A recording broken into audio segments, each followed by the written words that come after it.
Ladies and gentlemen, welcome to a truly spectacular day in the history of our town. And thank you all for making it out to Skowhegan to enjoy this day with all of us. My name is Corey King. I'm the Executive Director of the Skowhegan Area Chamber of Commerce. And I had the great fortune of being the lead person at the organization that owns the Indian and got to see this work through. But it started well before I got here, and it started with many of you. And it started with many of the people that are behind me. And so, as much as this is a day that is great for the Chamber, it's great for the whole town, and it's great for our entire community and the arts community at large. So please give yourselves a warm round of applause for everything that you did to make this happen. I've got some things to say at the end, but I want to get to our esteemed speakers first. So with the briefest of introductions, when we started the second round of the fundraising for this event, for this project, the initial fundraising began in around 2003, 2004, and 21,000 of that money was used as the Kickstarter for this. But it began with a collaboration across town between the Skowhegan Area Chamber of Commerce and Main Street Skowhegan. And Margie Brown was the chairperson of that fundraising committee. And she has a few people that she wants to thank right now. So, Margie, take it away. Thanks, Corey. Hi. I came to this project about 3 years ago at the suggestion of Amber Lamkey, who asked me to chair the joint committee bringing together the Chamber of Commerce, Main Street Skowhegan, the town of Skowhegan, and interested individuals to complete the fundraising effort that began so many years ago. We had a big goal, $65,000, and we did it. So, thank you. I'd like to start out thanking the Chamber and so many of the community members and area businesses who donated to the original campaign and participated in community events like cribbage games and potluck supper fundraisers. Thank you to Warren Cook for connecting us with gallery owner Andy Versosa, who, through his Langley Fund, which is managed by the Maine Community Foundation, he provided the first grant in the amount of $10,000, in addition to funding many other Langley restorations around the state, to help jumpstart the fundraising campaign again. I'd also like to thank Main Street Skowhegan, whose directors and board members stepped up to become the fiscal sponsor of this project so that those grant funds from Mr. Versosa and others could be accepted. Thank you to the Johnston Family Foundation for committing $15,000, if we could find matching funds, which we did, through $10,000 from the town. So thank you to all of you and to the town of Skowhegan. And $5,000 from the Cummings Trust. So thank you again to Warren Cook. Also, we had tons of smaller fundraisers, the largest of which was a very successful Luck of the Draw fundraiser. So thank you, a special thank you to Pat Dickey and Ann Spalding, Steve Spalding also, and all of the volunteers and participants who made that such a wonderful fundraiser for our area. Thank you to local businesses like the Bankery and Children's Cottage and others for selling our t-shirts, first of all, but also for talking to their customers from our community and beyond about this project. I could go on and on thanking each person here probably and many who are not here today, who all played a vital role, large or small, in this project. But the truth is it's a real community effort. We all played a role, have a lot to be proud of. So thank you and congratulations. Now I'd like to introduce Elizabeth McTaggart from Senator King's office. So with that, it's my pleasure to be able to ask both the select persons who are here today to come up and join me here at the mic. So if you would come up, that would be great. And the town manager, Christine Armand, and also Corey King, who represents the chamber. What's really great about this is it is a collaboration and it's a public-private partnership, and Angus wanted to memorialize the occasion with a sentiment, and so I'm going to read the sentiment, and they will each receive one of these sentiments from Angus.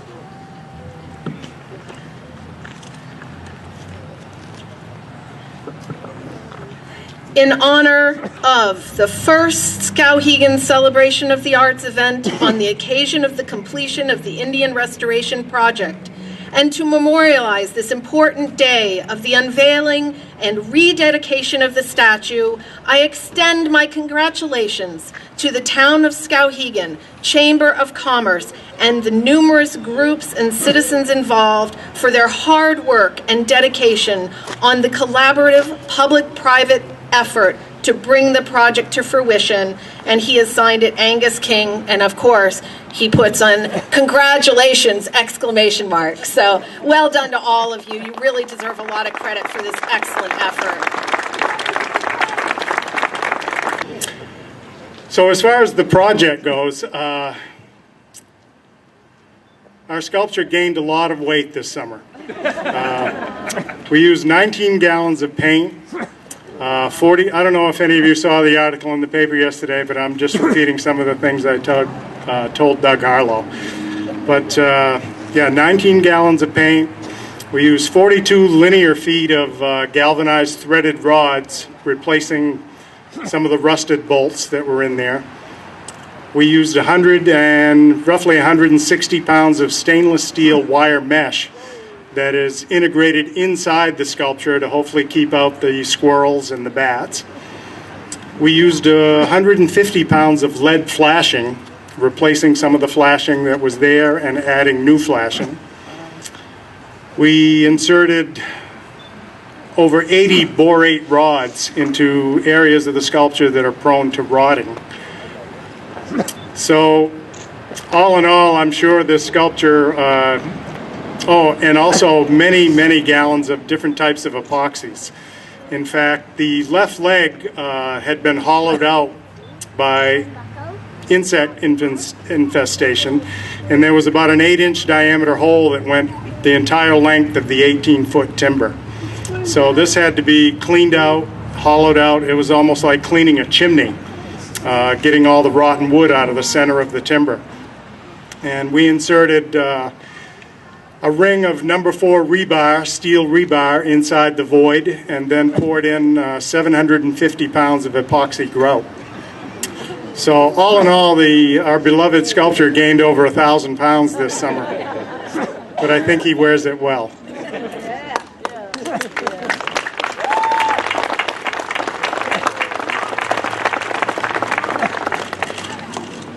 I want to thank Margie for recognizing all the people that made the funding possible here. It's certainly shortened my list by quite a bit. I do want to mention, the first person I do want to thank was Michelle Tuttle, who was the acting chamber director back in 2006 when I was asked to take on this project. And I also want to thank Denise Holmes, who was actually chamber director for a period of time, and also Diane Sherman, who was chamber director. And all of those women did help in some manner with the fundraising. And unfortunately, Diane Sherman passed away recently, and it was very sad news, but I'm sure she's looking down on us today, and she's got a smile and is happy to see the sculpture restored. I want to thank, of course, Corey King for his involvement in the project, and I want to thank Jennifer Olson for bringing Main Street into the fundraising efforts. Dugan Murphy, who is now acting director for Main Street. Margie Brown, who chaired the Indian Restoration Committee, and of all the people, I know Margie put in the majority of time on this, and under her leadership, I really think that's what made this happen.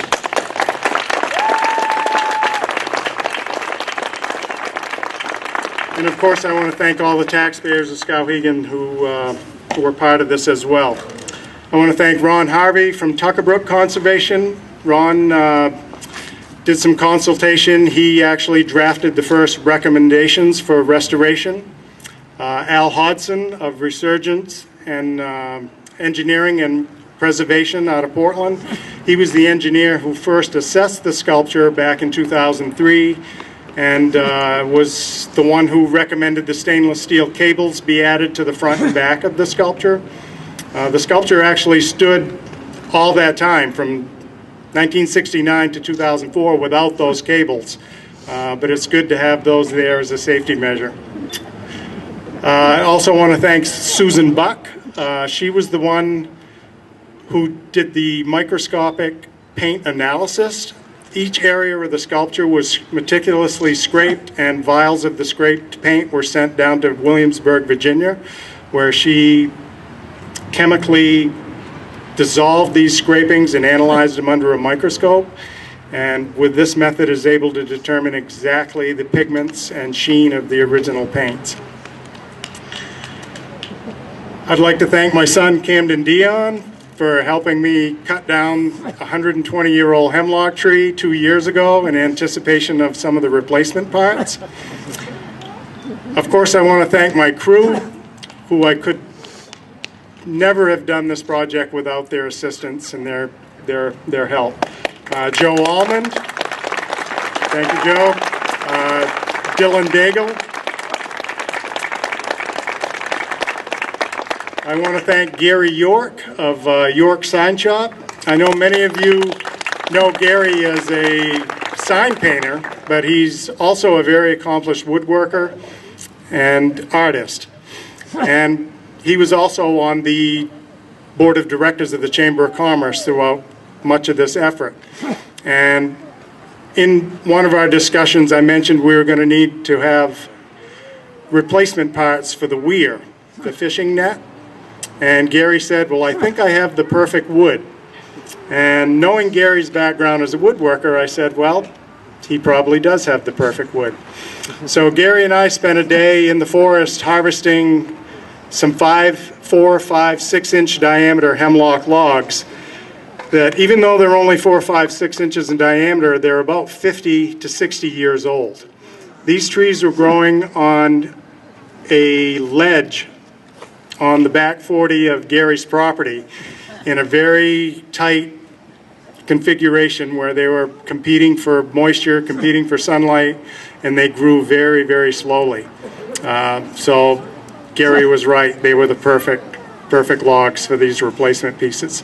So Gary helped harvest the timbers, yard the logs out of the forest, and we brought them back to the shop and peeled them, and they are part of the new assembly of the weir. Gary also routed the new lettering in our reproduction signs. I want to thank Mike Holt of Black Stream Lumber in Canaan for doing a really good job sawing up the hemlock log that my son Camden and I took down on my property. Mike did a tremendous amount of work for very little money. He not only sawed all the really large timbers into what we needed for replacement pieces, but he also peeled all the large logs, which I didn't ask him to do, but he did on his own time. I want to thank Bill Thomas from Seacoast Scaffold. I first approached Bill back in 2006 about setting up to do this project. And Bill drove all the way up from Portland to look at it. And he thought it was just a fascinating piece of work and wanted to help in any way he can, any way he could. And he gave us a price to do the job back then, but unfortunately we didn't have the necessary funding. Well, when we finally reached our goal, I contacted Bill and I said, Bill, is there any chance you can still keep your price from 2006? And he said, we certainly can, Steve. We'll be happy to help you. So a big thanks to Seacoast Scaffold. I want to thank Quality Electric for loaning us their man lift. I borrowed it on a couple of occasions. One came in very useful for cutting all the trees down that had grown up around the sculpture. And I want to thank the town of Skowhegan road crew for helping us deal with all the limbs from those trees. I want to thank Walter Height. Walter owns the land adjacent to the sculpture, and he was very cooperative with the construction process going on. A big thanks to Matt and Steve from Hammond Lumber. When they found out about the project, they contacted Benjamin Moore, and Benjamin Moore donated all 19 gallons of their most expensive paint.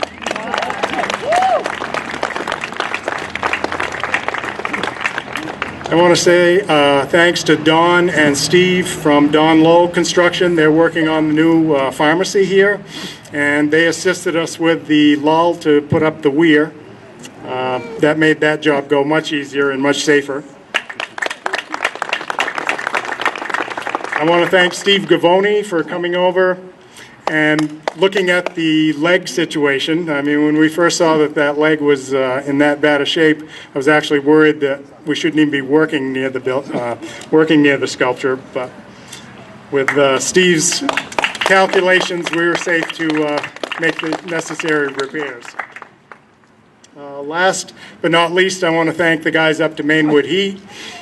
Seems like no matter what commercial project I get involved in, I need to go to those guys for some help at some period of time. And I want to thank Brock Harmon for welding a sleeve, plug welding the sleeve that joined the two sections of the spear. So as you can see, there were a lot of people involved in this project. I could not have done it alone. So now that I've plugged all of these various things, I do want to say a few things about the Skowhegan Indian that I have been able to dig up in my 4 years of research on Langley. As many of you may know, it was Bill Cummings, an artist and founder of the Skowhegan School of Painting and Sculpture, who recommended Langley for the Indian Commission in 1967. Cummings made the following remarks about the sculpture. I can think of no other artist who could have created and carried out so magnificently the commission of the Skowhegan Indian. From every point of view, it is a unique achievement, the determination of the Hospitality Committee to have a fine work of art rather than a commercial statue with no local or artistic identity is indeed a very special determination. And Langley's artistic identity runs deep into the grains of this wooden monument, as I'm sure Steve knows all too well and has commented on already. Langley was actually just beginning to work in 3 dimensions when he was chosen for this commission, a remarkable fact given the ambitiousness of the final product. I can't begin to imagine the quirks and vagaries that Steve has discovered in his courageous work on this sculpture, seeing as Langley was at the time essentially teaching himself the creative style of carpentry that characterizes his late work. Many of you may also know that the original commission was for a 30-foot statue, but Langley, being the frugal Yankee that he was, made sure to use every last inch of the 70 feet of hemlock timber that was donated for the commission, hence the monument you have today. Though the initial plans suggested the Indian figure resemble what one advisor for the project described, and I am quoting here from a letter, a compromise between expected tourist stereotype and whatever historical accuracy we can uncover. Langley took it upon himself to research the actual native peoples of the region and represent an Abnaki man with fishing weir and spear rather than a figure with headdress, loincloth, and tomahawk, which had at one point been considered. Rather than an idealized, classicized figure, he created a symbolic one, which retains some of the inherent qualities of the materials he used, towering verticality and hewn surfaces. Langley completed the sculpture over the course of 2 years, building scaffolding in the front yard of his home in Cushing in order to achieve the monumental height provided by the original timbers. In mid-June of 1969, the Indian was transported to Skowhegan on a flatbed truck, complete with an appropriately gigantic banner that identified the precious cargo as the Skowhegan Indian. The truck drove on the back roads of Maine through Augusta, where the legislative body recessed as the Indian passed the state capitol. The journey took 5 hours. In the weeks leading up to the dedication ceremony, a rumor began to spread that the new President of the United States, Richard Nixon, might be in attendance at the event. I did, in fact, find this in a newspaper article from 1969. Much better than an appearance by Nixon were Langley's succinct, humble remarks at the dedication ceremony, and I will end with those.